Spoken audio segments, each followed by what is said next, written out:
નમસ્કાર મિત્રો, આજના આ વિડીયોમાં તમારી જે કોમેન્ટો આવેલી છે એ કોમેન્ટોના આધારે તમારા પ્રશ્નોના જવાબ આપવાનો પ્રયત્ન આજના આ વિડીયોમાં કરેલો છે. મિત્રો, આપનો છેલ્લો જે વિડીયો હતો ડોક્યુમેન્ટ વેરિફિકેશન બાબતનો, જો એ ડોક્યુમેન્ટ વેરિફિકેશનમાં કયા કયા ડોક્યુમેન્ટ તમારે લઈ જવાના છે એ ડોક્યુમેન્ટ બાબતનો આપણે વિડીયો મૂકેલો છે. જો એ વિડીયો તમે જોવા માંગતા હો તો નીચે ડિસ્ક્રિપ્શન બોક્સમાં ત્યાં એ વિડીયોની લિંક મૂકેલી છે. એ વિડીયો ઓપન કરીને તમે જોઈ શકો છો. મિત્રો, આ ડોક્યુમેન્ટ વેરિફિકેશન બાબતનો આપણે જે વિડીયો મૂકેલો છે એના પછી ઘણા બધા મિત્રોની જે મૂંઝવણો હતી એ મૂંઝવણોનો તેઓએ પ્રશ્ન મૂકેલા છે, જેમ કે સ્વઘોષણા પત્રક બાબતના, એનઓસી બાબતના, આવા જે ઘણા ખરા પ્રશ્નો હતા એ પ્રશ્નો તેઓએ કોમેન્ટ સ્વરૂપે મૂકેલા છે. તો તમારી જ કોમેન્ટોના પ્રશ્નો નો જવાબ મારી જોડે જે જવાબ છે તે જવાબ તમને હું આપવાનો પ્રયત્ન કરું છું. તો સૌથી પહેલાં આપણે શરૂઆત કરીએ. સૌથી પહેલા પ્રશ્ન છે, નિશા પ્રજાપતિ લખે છે કે સ્વઘોષણા પ્રિન્ટ નથી કરી અને હું પ્રાઇવેટ શાળામાં જોબ કરું છું, તો શું જરૂર પડશે? તમે જે નિયમ વાંચશો, જે ભરતી આપણી આવી છે એમાં જે નિયમો લખેલા છે એ ઘોષણાપત્ર તમે ડાઉનલોડ નથી કર્યું તો અત્યારે પણ તમે ડાઉનલોડ કરી શકો છો. બરાબર છે. www.gserc ની વેબસાઇટ ઉપર તમે જશો, અહીંયા તમે સ્ક્રીન ઉપર જોઈ શકો છો, અને આવું જે એક પેજ ખુલે છે એમાં તમે આ જે માહિતી વાંચશો એમાં અહીંયા જે લખેલું તમે જોઈ શકો છો કે જે મિત્રો નોકરી નથી કરતા તેઓને રજૂ કરવાનું સ્વઘોષણાપત્ર, તમે અત્યારે પણ એ ડાઉનલોડ કરી શકો છો. એ સ્વઘોષણાપત્રક તમારે ડાઉનલોડ કરવાનું છે અને એમાં તમારી જે માહિતી અંદર પૂછી છે એ માહિતી અંદર લખી દેવાની છે, અને તમારી જે ડોક્યુમેન્ટ વેરિફિકેશનનું તમે જે બંચ બનાવશો એમાં આ તમારે સ્વઘોષણા પત્રક મૂકવાનું રહેશે. એટલે તમે ડાઉનલોડ ન કર્યું હોય તો ગભરાશો નહીં, અત્યારે પણ એ ડાઉનલોડ થઈ શકે છે. તો ત્યાર પછી બીજો એક પ્રશ્ન છે જેમાં શીતલ પરમાર લખે છે કે સર, મારી બીએડનું ટ્રાયલ અને NCTE જે સર્ટી છે એ એક જ છે તો ચાલશે? ઘણી ખરી કોલેજોમાં, ઘણી યુનિવર્સિટી જે છે એમાંથી આ રીતના ડોક્યુમેન્ટ આપવામાં આવતા હોય છે કે જેમાં ટ્રાયલ સર્ટી અને NCTE સર્ટી એક જ હોય છે. તો એમાં ગભરાવાની જરૂર નથી.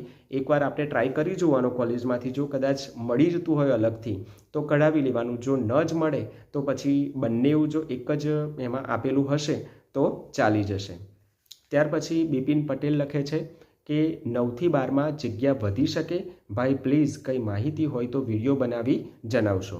તો મિત્રો, જગ્યા વધારા બાબતની હું શ્યોરલી તો મારી રીતે ન કહી શકું, પણ જગ્યા વધવાના ચાન્સ છે. બરાબર. જે ક્રમિક ભરતી થઈ રહી છે આપણને બધાને ખબર છે કે ક્રમિક ભરતીનો એક લાભ એ પણ છે કે જે જૂના શિક્ષકો અન્ય જગ્યાએ જશે એમની જે જગ્યાઓ ખાલી પડશે એ જગ્યાઓ એડ કરવામાં આવશે, એવું આપણે ઘણી બધી જગ્યાએથી સાંભળેલું છે. એટલે જે જગ્યાઓ વધવાની છે એ ચોક્કસ વધવાની જ છે કે નથી વધવાની એનો કોઈ અત્યારે જવાબ ન આપી શકાય, પણ વધશે તો ખરી જ. પણ કેટલી વધશે, કયા વિષયમાં, એ આપણે ચોક્કસપણે કહી શકીએ નહીં. એટલે અત્યારે આપણે એટલું રાખીશું કે જગ્યા વધશે, અને જૂની જેટલી પણ ભરતીઓ થઈ છે આ બધી ભરતીઓમાં જગ્યાઓ વધીને આવી જ છે. એટલે આશા રાખીએ કે આપણી આ ભરતીમાં પણ જગ્યા વધારો થઈને આવે, જેથી કરીને જે ઉમેદવારો બોર્ડર પર છે એવા ઉમેદવારોને પણ લાભ થઈ શકે.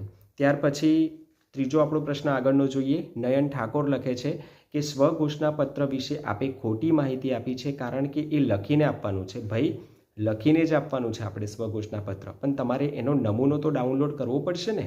બરાબર. હમણાં જ જે પહેલી કોમેન્ટ આવી છે એ કોમેન્ટમાં સમજાવ્યું છે, હજુ પણ તમે એ ડાઉનલોડ કરી શકો છો.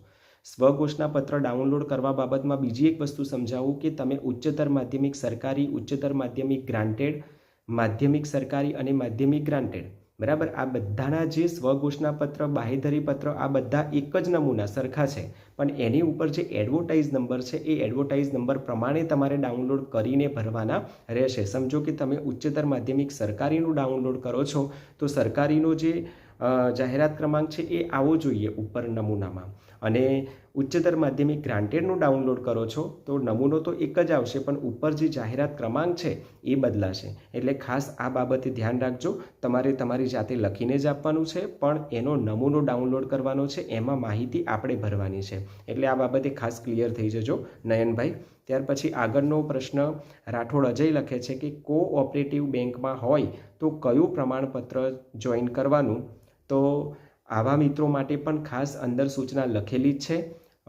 જે સરકારી માધ્યમિક અથવા ઉચ્ચતર માધ્યમિક, ટૂંકમાં શિક્ષણ ખાતાની નોકરી નથી કરી રહ્યા અન્ય ખાતામાં નોકરી કરે છે તેવા મિત્રોને પણ જે સક્ષમ સત્તાધિકારીનું ના વાંધા પ્રમાણપત્ર રજૂ કરવાનું છે. સાથે સાથે એમને 100 રૂપિયાનું જે સોગંદનામું કરવાનું છે 100 રૂપિયાના સ્ટેમ્પ ઉપર.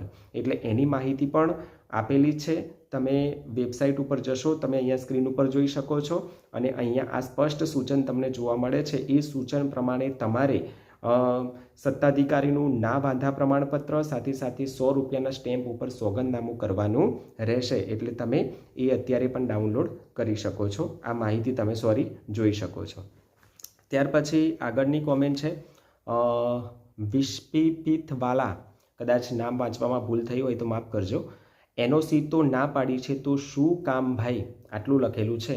પણ શાની એનઓસી? તમે શામાં જોબ કરો છો? જો તમે શિક્ષણ ખાતામાં જોબ કરતા હશો તો એના માટે એનઓસી માંગેલી જ છે, બરાબર. ત્યાં ઉપર તમે જોબ કરતા હશો તો તમારે 300 રૂપિયાના સ્ટેમ્પ ઉપર સોગંદનામું કરવાનું છે, જે તમે અહીંયા સ્ક્રીન ઉપર જોઈ શકો છો. 300 રૂપિયાના સ્ટેમ્પ ઉપર તમારે સોગંદનામું રજૂ કરવું પડશે. એટલે તમે પણ તમારી કોમેન્ટમાં પૂરેપૂરું તમે પ્રશ્ન લખ્યો નથી, એટલે મને પૂરેપૂરો સમજણમાં આવ્યો નથી. ત્યાર પછી આગળનો પ્રશ્ન પુષ્પા પટેલ લખે છે કે સર, ટાટ 2 અને ટેટ 1ના ફોર્મ ભરાઈ ગયા પછી જોબ મળી હોય તો પણ એનઓસી જોઈએ વેરિફિકેશન વખતે? તમારો આ પ્રશ્ન લગભગ આનો જવાબ શ્યોરલી મારી જોડે નથી, પણ એટલું જરૂર કહીશ કે ડોક્યુમેન્ટ વેરિફિકેશન વખતે લગભગ કદાચ માંગશે, બરાબર. તે છતાં તમે હેલ્પલાઇન નંબર જે આપણી આપેલી છે વેબસાઇટ ઉપર, એ હેલ્પલાઇન નંબર ઉપર ફોન કરીને પૂછી શકો છો. અથવા પીએમએલ આવે અને ડોક્યુમેન્ટ વેરિફિકેશન વખતે જવાનું થાય ત્યારે પણ જરૂરી સૂચનાઓ મૂકવામાં આવશે. તે સમયે આપણે એ સૂચનાને પણ આપણે એ સમયે પણ વિડીયો બનાવીને મૂકશું. ત્યારે તમારા આ પ્રશ્નનો જવાબ જો એ સમયે મળે તો એ સમયે પણ મૂકીશું. અથવા અત્યારે તમે કોઈ જાણકાર એવા વ્યક્તિ હોય એમની પાસેથી પણ માહિતી મેળવી શકો છો. અથવા હેલ્પલાઇન નંબર પર ફોન કરીને આ બાબતે તમે શ્યોરલી માહિતી મેળવી શકો છો. ત્યાર પછી આગળનો પ્રશ્ન વિનોદ પરમાર પૂછે છે કે માતાના આધાર કાર્ડમાં અટકમાં ભૂલ છે તો તેના માટે શું કરવું પડશે? તો મિત્રો, માતાનું જે આધાર કાર્ડ છે એમાં કદાચ અટકમાં ભૂલ હશે તો એટલો બધો વાંધો નહીં આવે, બરાબર. કારણ કે આપણા જે કેન્ડિડેટ, જે મુખ્ય જે અરજી કરવાવાળા કેન્ડિડેટ છે એમના ડોક્યુમેન્ટમાં ભૂલ હોય છે તો આપણે એફિડેવિટ આવું તેવું કદાચ કરવાનું થતું હોય છે જે તે સમયે. પણ માતાના આધાર કાર્ડમાં ભૂલ છે તો લગભગ એટલો બધો કોઈ તકલીફ આવે નહીં. છતાં જો ડોક્યુમેન્ટ વેરિફિકેશન સમયે આપણને કહેવામાં આવે તો આપણે ફટાક લઈને એ સમયે આપણે એફિડેવિટ એટલે કે સોગંદનામું કરવું પડે. ત્યાર પછી આગળનો પ્રશ્ન કુલદીપસિંહ જાડેજા પૂછે છે કે સર, ટાટ 1 અને 2માં જનરલ મહિલાની એજ લિમિટ કેટલી છે તે જણાવજો. તો મિત્રો, આપણે વય મર્યાદા બાબતે પણ અગાઉ આપણે એક વિડીયો મૂકેલો છે. એ વિડીયોની લિંક હું નીચે ડિસ્ક્રિપ્શન બોક્સમાં મૂકી દઉં છું. ત્યાંથી પણ તમે લિંક ઓપન કરીને વિડીયો જોઈ શકો છો. છતાં તમને જણાવી દઉં કે ટાટ 1ની જે બિન અનામત કેટેગરીના ઉમેદવારો છે એમની સરકારીની વાત કરું છું, એમાં વય મર્યાદા 37 વર્ષ છે અને ટાટ 2 માટે 39 વર્ષની છે. અને જે મહિલાની જે એમને છૂટછાટ મળતી હોય છે 5 વર્ષની, એ આપણે એડ કરી શકીએ છીએ. જ્યારે ટાટ 1 ગ્રાન્ટેડ અને ટાટ 2 ગ્રાન્ટેડમાં કોઈ એજ લિમિટ હોતી નથી, બરાબર. 58 વર્ષની જે આપણી નોકરી છે ત્યાં સુધી તમે ગ્રાન્ટેડ માટે એપ્લાય કરી શકો છો. એ પછી મહિલા હોય કે પુરુષ હોય, કોઈ પણ કેટેગરીના કે પછી ઓપન કેટેગરીના, બરાબર. જેઓ ગ્રાન્ટેડમાં કોઈ એમને વય મર્યાદા હોતી નથી.